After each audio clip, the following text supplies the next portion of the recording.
এজন প্ৰাক্তন মুখ্যমন্ত্ৰীৰ ল'ৰা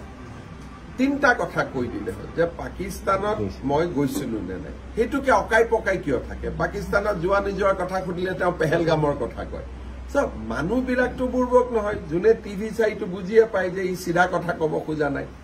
সব 15 দিন পাকিস্তানত থাকি অহাটো হয় নে ইমান ধুনীয়াকৈ নামাজ পঢ়িব ক'ত শিকিলে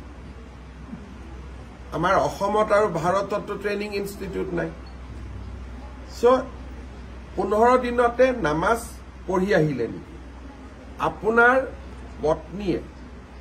পাকিস্তানৰ এনজিঅ'ৰ পৰা দৰমহা লৈ ভাৰতত যদি কাম কৰে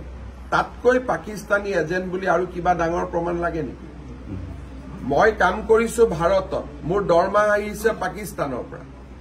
তাৰ বাদে আৰু কি লাগে লাষ্টত মই ইমান দিন আৰু এটা কথা নোকোৱাকৈ ৰাখিছিলো যে আপোনাৰ পত্নীৰ নাগৰিকত্ব কি আছে কি নাই বাদ দিয়ক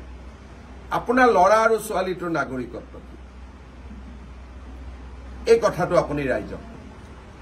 ধৰ্ম কি মই পিছত সুধিম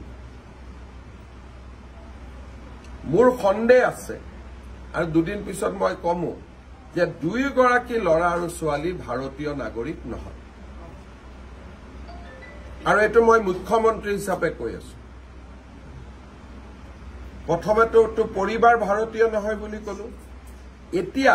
তেওঁৰ ল'ৰা আৰু ছোৱালীও মই ভাৰতীয় নাগৰিক নহয় বুলি কৈছো যদি তৰুণ গগৈ নাতিনিয়ে ভাৰতীয় নহয় অসমীয়া নহয় তাতকৈ দুখ আৰু লাজৰ কথা কি থাকিব পাৰে